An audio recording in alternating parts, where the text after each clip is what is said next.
Oke, halo guys, balik lagi bareng gue ya di channel Dividend Investor TV. Hari ini hari Minggu tanggal 14 September tahun 2025. Hari libur ya. Apakah kalian libur bekerja atau tetap masuk kerjanya? Pasti lembur tentunya, harusnya cuan ya kerjaannya gitu. Nah, IHSG kemarin di hari Jumat terpantau naik kencang 1,37%, berada di angka 7.854, transaksinya 14,4 triliun, dan asing udah mulai net buy ya sekitar 700 miliar gitu. Nah, sekarang gua pengen bahas IPO saham emas nih. Bulan ini ada satu yang mau IPO ya. Apakah IPO kali ini bisa rame kayak CDIA sama koin kemarin? Ya gua nggak tahu ya, semoga aja bisa rame juga sih. Cuman kalau dilihat secara pundas sih, emas ini emang masih busuk ya, soalnya ya galian emasnya juga kan belum berjalan. Dia IPO juga ini butuh buat ngasih modal ke anak usahanya sama buat bayar utang ke induknya, ke induk perusahaannya. Tentunya induknya itu adalah si MDKA ya, Merdeka Gold Research. Nah, si emas ini anaknya si MDKA. Dia penawaran awalnya sih udah ya tanggal 8 sampai 10 September 2025. Nah, apakah rame nggak nih lo yang ikutan penawaran awal? Antriannya kira-kira membludak gak kayak si CDIA atau si koin gitu? Kalau rame sih pastinya bisa ARA ya mungkin. Tapi kalau peminatnya sepi ya alamat ke bawah gitu. Nah, penawaran umumnya ada di tanggal 17 sampai 19 September. Jadi sebelum tanggal 19 September lu harusnya udah beli sih. Kalau lu minat dengan IPO ini ya, harus udah beli ya. Tanggal penjatahannya soalnya tanggal 19. Nah, untuk harga di penawaran umumnya sih belum ditentuin ya. Dia dijadinya di harga seberapa? Dia ngasih range harga di angka 1.800 sampai 3.020 ya. Cuman secara hitung-hitungan, nah dia kan butuh dana nih. Sebentar kita ngacak aja ya bahasnya. Nah, di prospektusnya dia, dari hasil penawaran umum perdana saham, nah rencana penggunaan dana yang diperolehnya adalah sebagai berikut ya. Pertama, nah ini udah ke gua rupiahin ya. Uang muka setoran modal kepada PT Pani Bersama Tambang ya. Mungkin ini anak usahanya dia, sebesar 328 miliar. Terus memberikan pinjaman kepada PT Puncak Emas Tani Sejahtera untuk modal kerja. Ini anak usaha juga sih kayaknya ya, sebesar 328 miliar juga. Nah, yang paling gede dia bayar utang ke si MCG ini MDKA ya, sebesar 4,2 triliun gitu. Nah, jadi kalau misalkan harganya pengen dapat biar utangnya kebayar, terus si ini juga bisa kasih pinjaman, terus si nomor satu bisa setoran modalnya bisa. Nah, minimal harganya ya gua udah hitung sih di 3020 pun ya. Kalau misalnya nanti harganya 3020, ini masih minus ya, masih minus 38 miliar untuk mensuplai rencana yang dia inginkan ini, yang 3 biji nih. Hasil IPO-nya 4,886 triliun ya. Sementara rencana total anggaran penggunaannya dia tuh sebesar 4,925.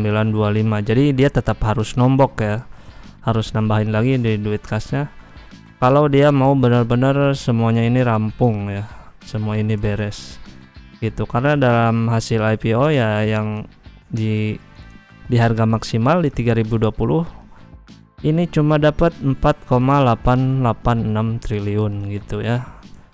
Jadi ya harusnya sih 3000 20 harganya, mau nggak mau gitu. Kalau di bawah itu ya masih kurang gitu. Nah, lembar saham IPO nya kan 1,6 miliar, harga ini harga maksimal ya 3020. Nanti kita cek lagi harga jadinya berapa ya kalau udah keluar harganya. Saham free floatnya 10% ya, 10% sesuai prospektus. Nah, terus total ekuitas dia nih, sebelum IPO dia ada ekuitas 4,3 triliun. Nah, berarti harga buku dia ada di angka 267 perak sebenarnya ya. Dan kalau dijual dengan harga 3020 ya, PBP-nya ya udah 11,3 kali ya. Udah gede banget. Terus kalau PE-nya sih nggak bisa dihitung ya karena belum ada IPS-nya. Terus DR-nya juga 106% ya. Liabilitasnya dia punya 4,5 triliun ya. Jadi harga bukunya dia sebelum IPO tuh 267 perak ya, atau PBP-nya 11,3 kali. Nah, jika benar di IPO di harga 3020, maka total ekuitas dia akan nambah ya tentunya dengan dana hasil IPO menjadi 9,2 triliun. Dengan tambahan modal IPO juga dia harga bukunya cuman 569 ya. Berarti PBP-nya cuman 5 turun setengah 5,3 kali.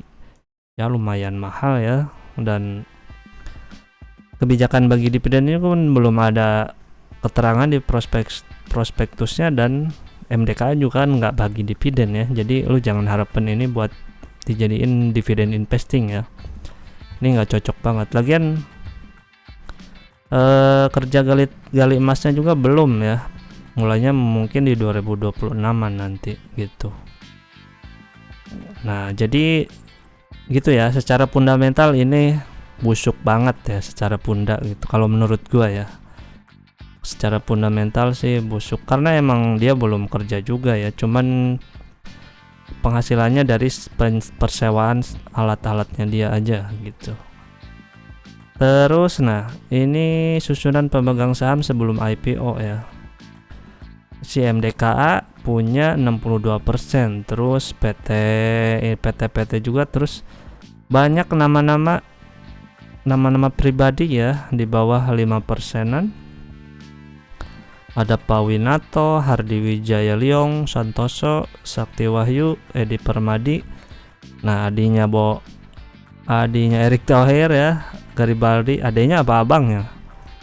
Garibaldi Thohir ada di sini, dia punya 6,2% dan Koperasi Unit Desa 0,5%. Nah, saham pertopelnya 5,4 miliar ya. Nah, setelah IPO jadinya menyusut ya punyanya mereka. Si MCG jadi 56% dan masyarakat nih ada di sini 10%, 1,6 miliar lembar saham, dan yang lainnya masih tetap, cuma kepemilikannya jadi mengecil ya, menyusut gitu. Penggunaan dana hasil IPO-nya yang tadi ya 20 juta dolar, nah disalurkan pesanan untuk uang muka kepada PT Pani PBT ya. Terus yang paling gede ini nih 260 juta dolar buat si MDKA. Jadi yang enak siapa sebenarnya ya? MDKA mungkin ya, bisa ngaruh ke sahamnya MDKA karena dia bisa dapat duit tuh hasil pembayaran dari si emas gitu. Terus UE-nya ada Indo Premier, terus Trimega Sekuritas dan Sinarmas ya. Penjamin emisinya akan ditentukan, banyak sih, kemarin ada 6 apa 7 ya sekuritasnya.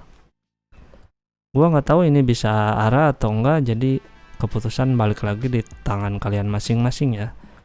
Lu lihat aja di Stockbit apa di mana ya, di berita di Twitter, atau rame nggak kira-kira gitu. Ini nggak usah bahas Punda lagi ya, kalau Pundanya emang busuk ya. Jadi lu cek kepomoannya aja, kalau rame ya boleh ikut, kalau kurang rame ya ibaratnya ya udah nonton aja gitu ya, daripada rugi gitu. Tapi kalau mau coba-coba ya boleh lah, tapi jangan banyak-banyak, takutnya nanti turun ya, atau nggak sesuai ekspektasi gitu. Tapi kalau jadinya ARA kan nggak ketinggalan juga kan kalau nggak ngambil, kata ya udah gitu. Makanya inilah saham IPO ya, jadi susah ditebak gitu. Kalau lu ada informasi dari Ordal, siapa tahu ada yang mau naikin ya, itu bisa dimanfaatkan gitu. Tapi balik lagi secara fundamentalnya sih belum ada ya untuk sekarang. Orang perusahaan masih rugi, kenapa mau IPO ya? Emang bener-bener nyari duit ini beneran ya, mau bener-bener pengen dimodalin nih sama retail gitu. Oke, segitu dulu tentang si saham emas ini ya, semoga ada manfaatnya apa yang gua bahas. Kita nanti update lagi apa enggak ya, pokoknya kalau harganya di bawah ini otomatis ini bakalan kurang lah ya untuk bayar-bayar yang tadi yang 1, 2, 3 gitu. Pokoknya sekilasnya gini aja ya. Kalau mau lebih banyak lagi ya tinggal baca aja prospektusnya gitu. Oke, segitu dulu video kali ini, semoga ada manfaatnya, dan ingat, karena hutang harus dibayar. Bye bye.